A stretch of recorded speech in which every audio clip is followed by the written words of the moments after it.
Welcome to IMAGI-NATION TV. It's week 18, episode 86. This week has been all about hard work and discipline.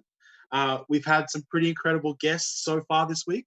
Yesterday we had Kevin Connolly, Jesse Williams, Adam Ashton, and Adam Jones. They got to speak about the power of books and what they contain. We got to have a chat about maintaining your personal identity and how important that is to hard work. Today we're taking it a bit of a different direction. We have a guest all the way from Oakland, California. He runs a not-for-profit called Today's Future Sounds. And I don't want to spoil too much, but I would just like to introduce our guest for today, Dr. Elliot Gann. Dr. Elliot, if you're there, I'd love it if you could take the floor. Yeah, check 1, 2. Can y'all hear me? Certainly can. Beautiful. All right, so I'm gonna just start with a little flex, just a little beat making demonstration. My attempt at making a beat in like 2 minutes or under, just to show you a little bit of what it is that I do. We got some kick drums, snare drums, hi-hats, and some other good stuff. So let's go ahead, let's make a beat real quick.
So hopefully that came through nice and clear.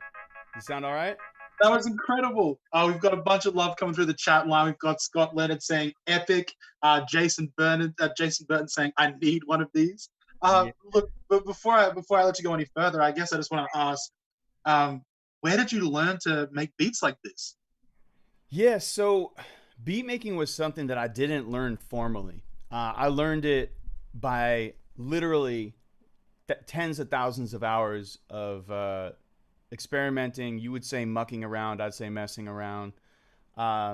just learning from the internet, but even pre-YouTube, right? This was in like 1999 that I started making beats. I had almost no idea what I was doing. So I was asking other people and just literally spending thousands of hours, hundreds of hours at my computer. And then I joined several different online forums like undergroundhiphop.com producer forum. I used to be on there every day asking questions and posting and responding to other people's beats. And yeah, I mean, I even a couple times I came close, like even in 2003 when I was making beats for like 4 years, I gave up. I almost gave up. I came close to giving up, but a couple folks are like, nah, man, you're just, it's like you're painting with the wrong colors. You know, you got the right palette. You just got to, keep at it, keep working. So I took those words of encouragement. Shout out to Teois, who is in Bermuda, who said that to me digitally. And yeah, I kept at it, and I developed my craft, and I learned from other beat makers. And yeah, it's really just been learning from peers, from people on the internet, experimenting and doing my own kind of research and practice. Ah, man, that's amazing. So I guess the next question is sort of what came first for you? Was it because as I'm not sure if everybody knows exactly what you do. And we'll get to the explanation of what today's Future Sounds is and does. Yeah. But did your formal psychology education come first, or was music the first passion or love bit?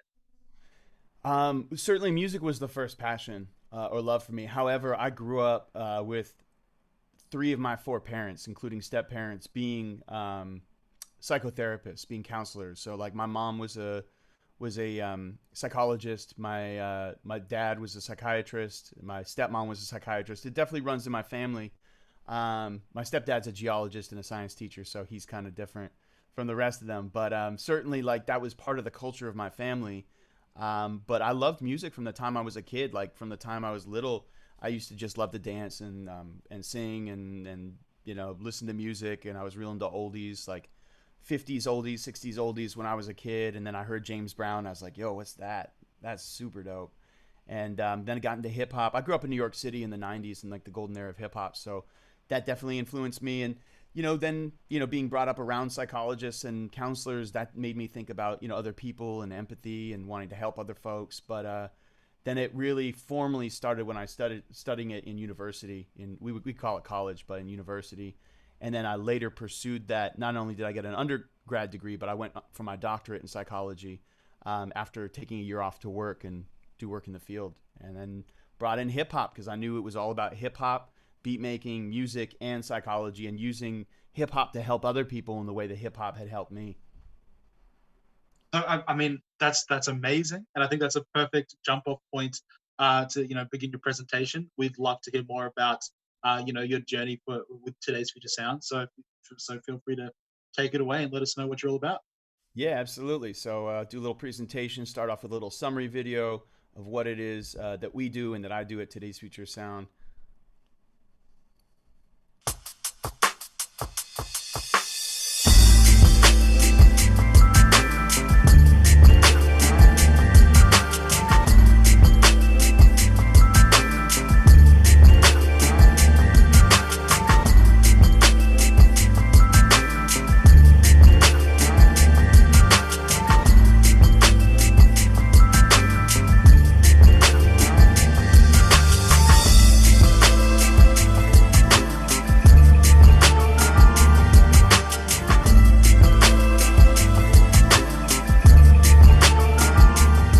My name is Dr. Elliot Gann, Executive Director of Today's Future Sound. We teach kids hip-hop and electronic music production and use it as an educational and mental health intervention.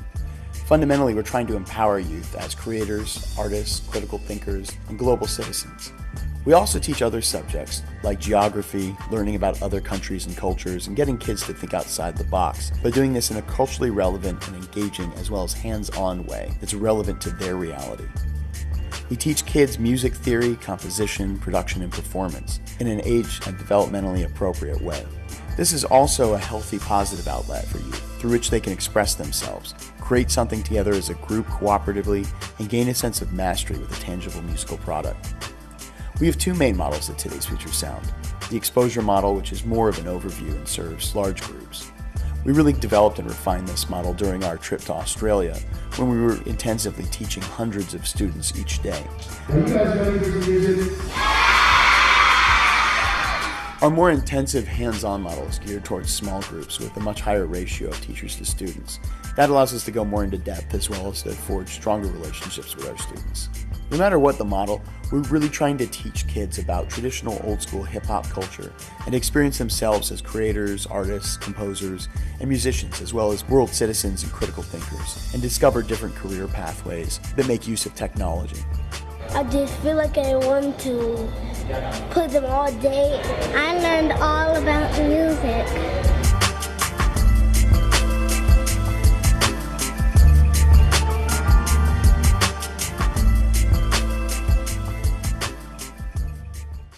Yeah, so that really gives kind of a little summary of what it is that I do and that we do at Today's Future Sound. Like I said, I'm a psychologist by training. I'm a licensed clinical psychologist.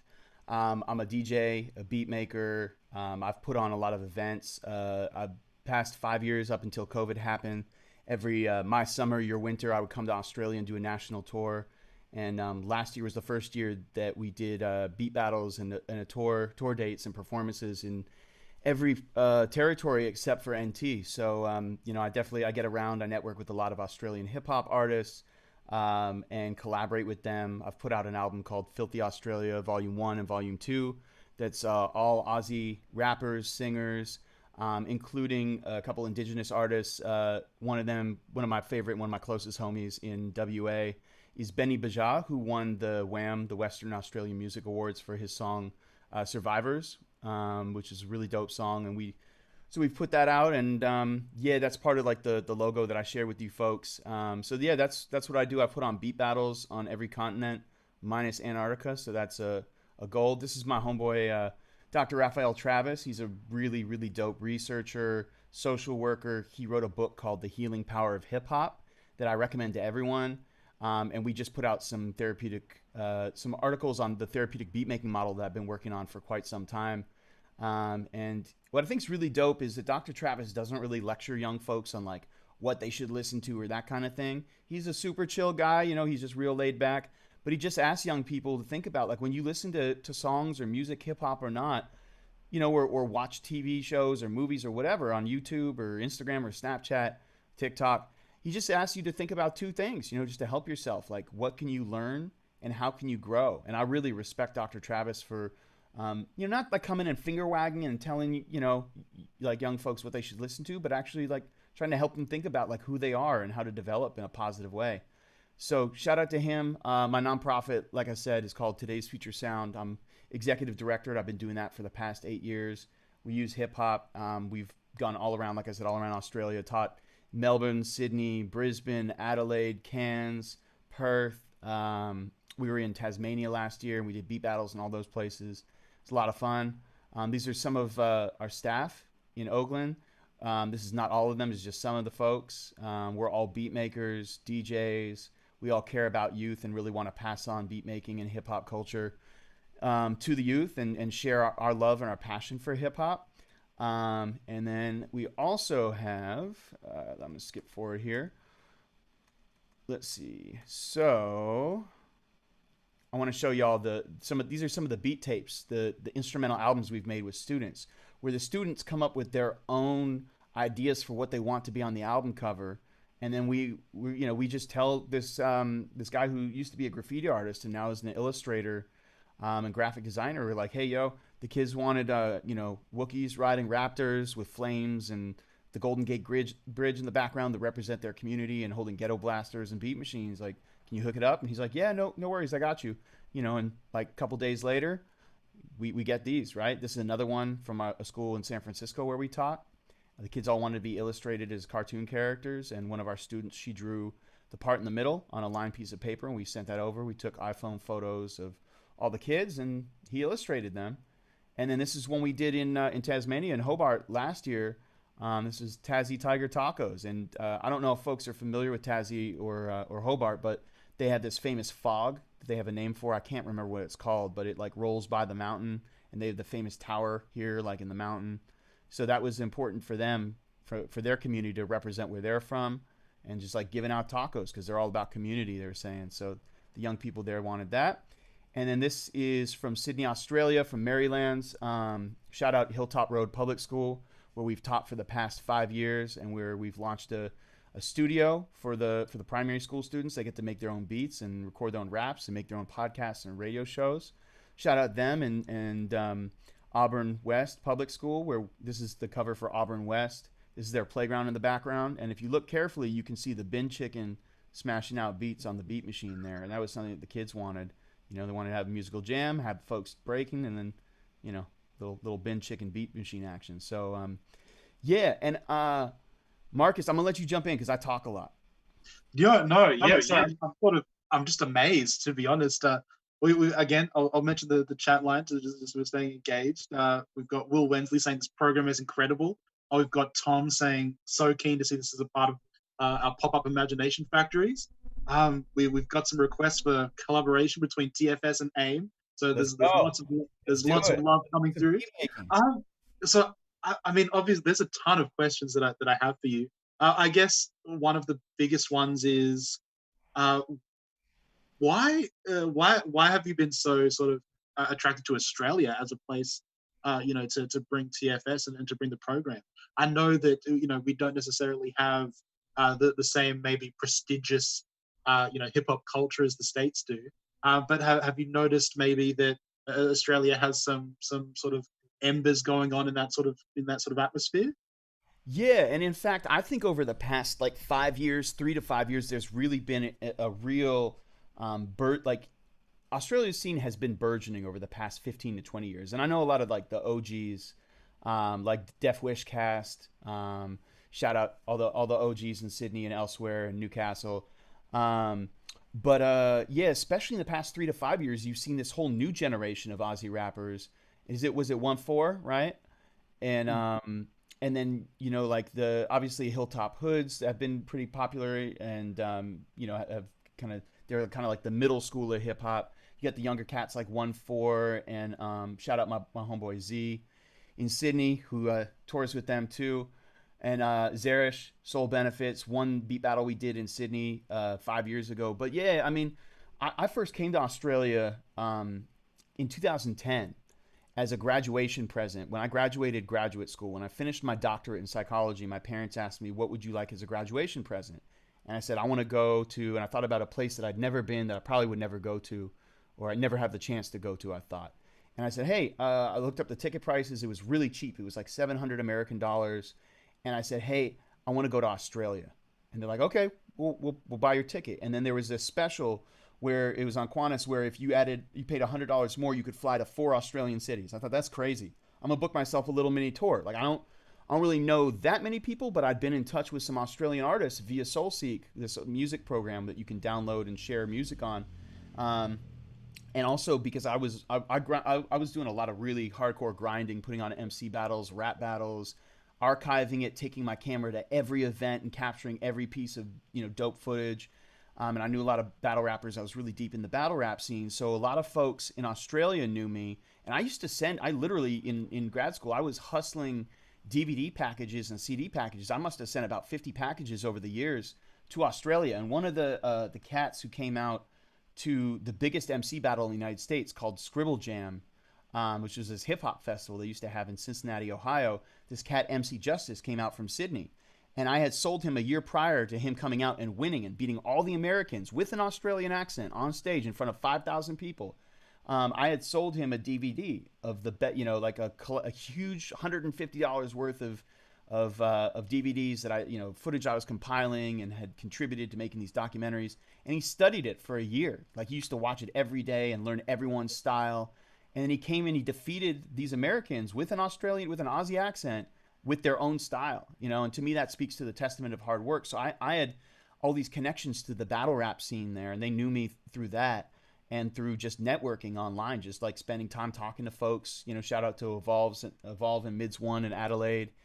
We did a collab with them in 2009 or 10. So when I hit the ground in Australia, for the 3 months before I went, it was like a month and a half, maybe 2 months. I was grinding super hard, connecting with all the dopest, Aussie MCs I could find, and asking people who's the dopest in Adelaide? Who's the dopest in Sydney?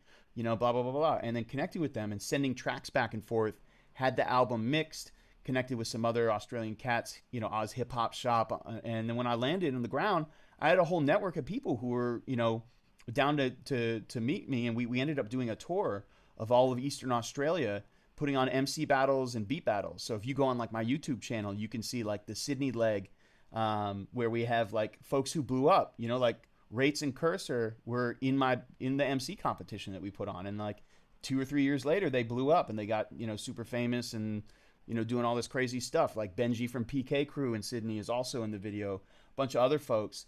So yeah, that was my first time. And then I met this guy, shout out to my boy Charlie, educator. He's an MC originally from Victoria, now lives in Brisbane and works there at the YMCA and works with young people. Amazing dude.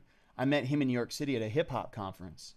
And I take everyone's business card that I meet, because you never know who's going to help you or who you might be able to connect with. And I always follow up and I stay connected. And he said, hey man, it would be really cool. Like maybe there's a way we could get you over to teach the kids in Brizzy and bring you to Fortitude Valley and have you teach at MIC at Music Industry College. And I said, dude, let's do it.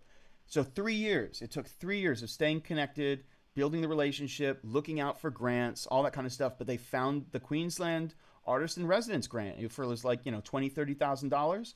They applied for it. It took a lot of work, but I got it. And they flew me out to Brizzy and they said, hey, we're going to put you up in your own apartment. You're going to be able to take any kid out of any class at any point in the day and take them to the studio and go make beats with them or help them make whatever kind of music they want.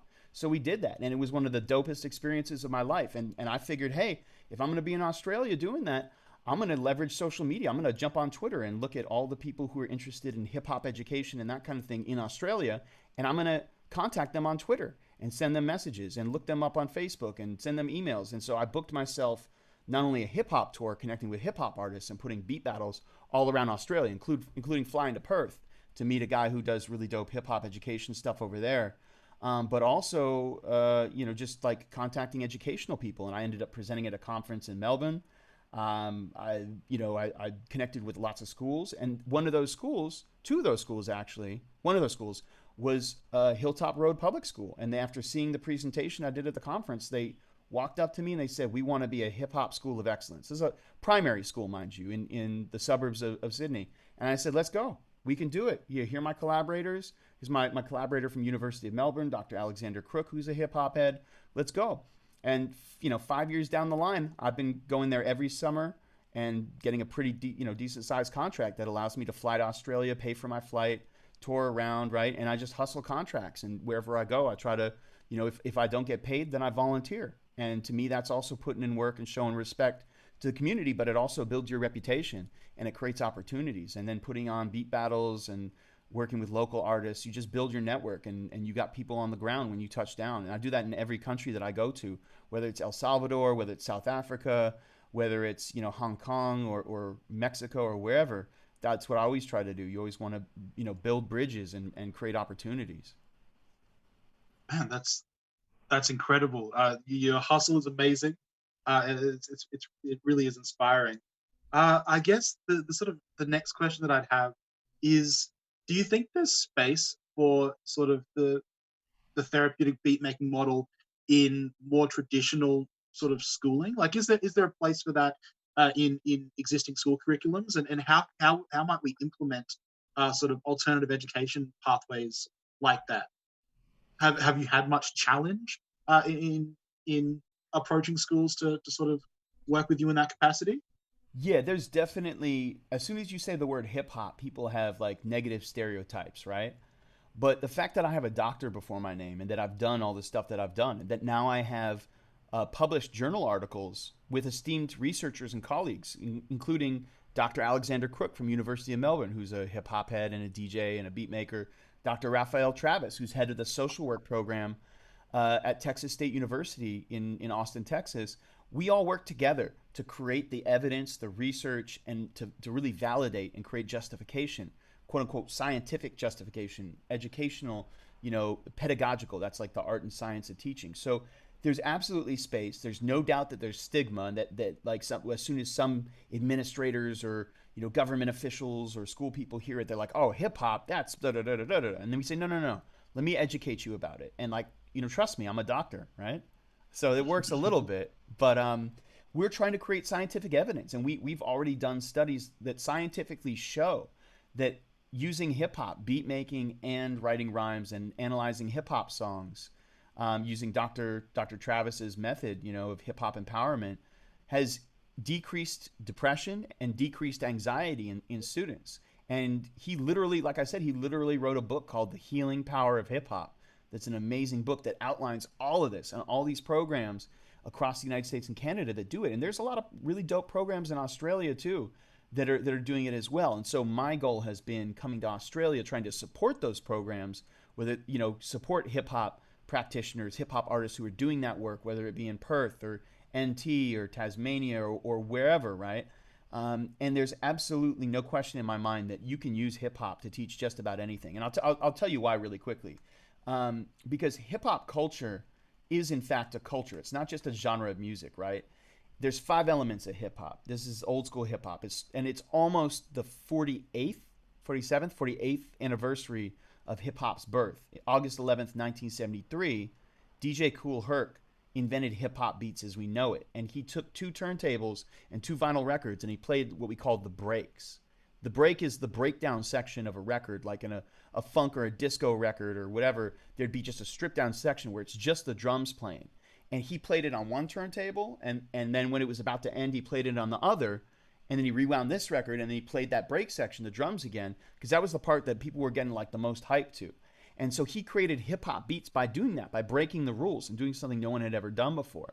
So you have him doing that. He no longer can hold the microphone, and that's where the MC or the rapper comes from, right? This is oversimplification, but this is kind of the gist. So then the MC has to talk to the young people, because this is all young people in the streets, right? That's where hip hop came from. It started in the South Bronx. It was young black and brown folks doing something that no one had ever thought to do before, and inventing a whole new culture and kind of music. So then the MC's rapping and rhyming over the breaks and getting the audience hype. You also have the graffiti writer doing like the visual elements. You have the B-boys and the B-girls, the breakers or break dancers. They're dancing to the breaks that the DJ is playing.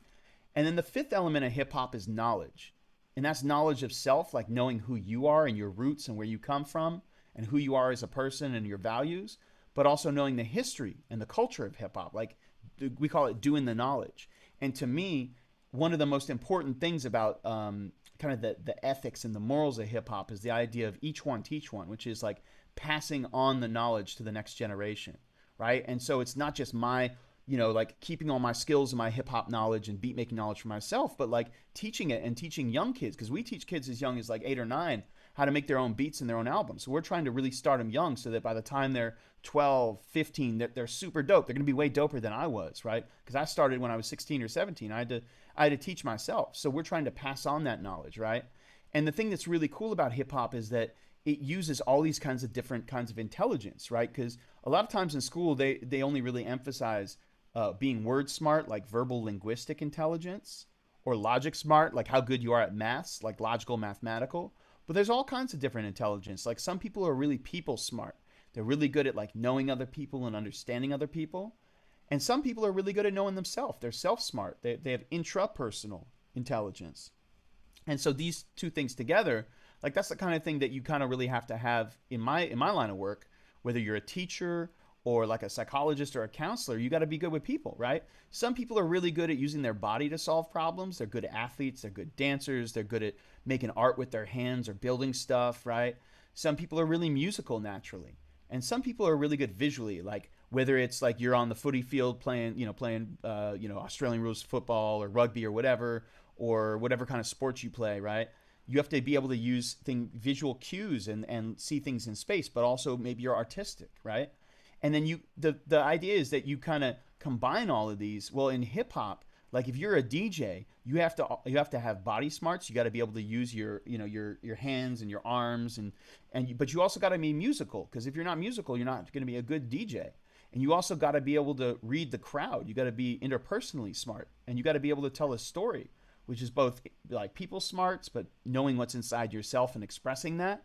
Same thing as being a rapper or a dancer or anything, really, right? So hip hop uses all these kinds of multiple intelligences and respects that different people learn different ways. And I think that's a problem in schools, oftentimes, that we expect people to learn just through word smarts and logic smarts is just learn stuff visually or by people talking at it. But really, the way that I think people learn the best is by doing things. And hip hop is all about doing things, about experiential learning. So to me, more and more in education, there's a movement towards project-based learning, right? Doing projects. And hip hop is the ultimate form of project-based learning, where you have a central inquiry, like, okay, talk to us about, and they'll give you like a central question or theme, and you can do artistic expression and something on that theme, and using the multiple elements of hip hop.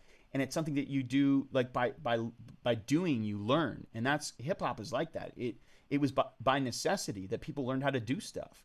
So to me, I think there's absolutely a place. There's always a place for hip hop in schools, both from an educational perspective and then also from a healing and a therapeutic perspective, because hip hop is all about learning to know yourself and express yourself. And it came out of trauma. It came out of oppression and reacting to white supremacy and black and brown folks being really like oppressed, abused, marginalized, being in one of the most cut off neighborhoods that had the least resources, where like the landlords who owned all the buildings where everyone lived were burning down the tenements, were burning down the buildings to collect insurance money, leaving people homeless. And there were a lot of gangs because they didn't have a lot of opportunities for other things. But then finally the young folks were like, we need to stop killing each other and come together and make peace. And we'll just do it. We'll shift from gang culture to hip hop culture. And so they came together under the banner of the Universal Zulu Nation, who was all about hip hop. And it was all about their slogan was peace, love, unity, and having fun. And that's at the core. Those are the core like tenets of hip hop and hip hop culture with the Universal Zulu Nation. So to me, absolutely, it makes total sense. It's just about people's like stigma and stereotypes and really ignorance. And I think it's also about kind of trying to force a very Eurocentric system, a very white supremacist system that's governed schools and governed health services and all kinds of stuff, and trying to turn the tables, as is starting to happen here in the United States and in Australia and around the world, where people are questioning those systems of power. So to me, I think there is. We just have to find allies and accomplices who are open to using it, or who see the value in it. Oh, that was incredible and incredibly articulate. I can't thank you enough for having such a well thought out answer. So we could go all day. Your work is incredibly interesting. Again, lots of love from the chat line. I'm sure everybody doesn't want this to end, but I think a good place to wrap up would be with two questions. One is, you were talking about different types of intelligences in learning. At AIM, we're all about imagination. I was wondering if you could tell us or confirm whether imagination is an important part of those different types of intelligences. Like, where does imagination fit in with education in general, and why is it important? And the second question, which you can answer at your leisure, is what's the future for today's Future Sound? Yeah. All right. So to answer the imagination question, which I think is really central, right? So imagination is at the core of hip hop, and it's at the core of innovation, right? Is creativity, right? So if we look at the multiple intelligences, I think, there's different kinds of creativity and imagination, right? So you could be a very creative person in an interpersonal way, right? You could have really clever ways of like relating to people and understanding them, right?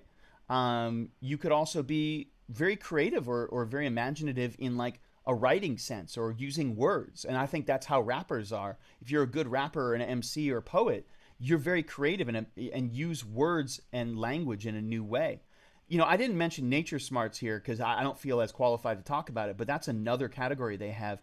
And you could be really creative in a way, in the way that you interact with animals or with nature, right? And I think, if we look at traditional religions or cultures, even like indigenous Australian cultures, and obviously there's hundreds of them, right? But I think there's a respect in traditional cultures for nature, but there are ways that you can be very creative and imaginative. And I think if you look at hip hop and how hip hop has affected world and American history, it changed the game. It's affected modern contemporary, musical and popular culture more so than any other thing since 1963. They did a study about that, right? And so what DJs did What DJ Kool Herc did and what DJs did is they thought about using a turntable, which wasn't meant to be an instrument. It was just meant to play records and play music. And they transformed it into an instrument. So breaking the rules and using their imagination and creativity, say, hey, wait a second, like I can repeat the same part of the record and play the like everyone's favorite part that gets them the most like hype, right? And they created a whole new genre of music that they didn't even have a name for it back in the day. They didn't call it hip hop. They called it like the boyoings or the go off or whatever, right? And if anyone's ever watched the Get Down on Netflix, that chronicles like the beginning days of hip hop, right? And then his DJ that came after him, Grandmaster Flash, really pioneered like how well how you could do tricks and scratch, and he like used to literally he made his own custom DJing like mixing box, like where he created a crossfader and created a DJ mixer, which has now become part of just a given thing, even if you have a DJ controller. Like, but they really turned turntables into an instrument. And nowadays with modern hip hop, everyone knows about like 808s, the low like bass kicks that they use to play bass lines. Dong, dong, dong. Right? It used to just be a kick drum.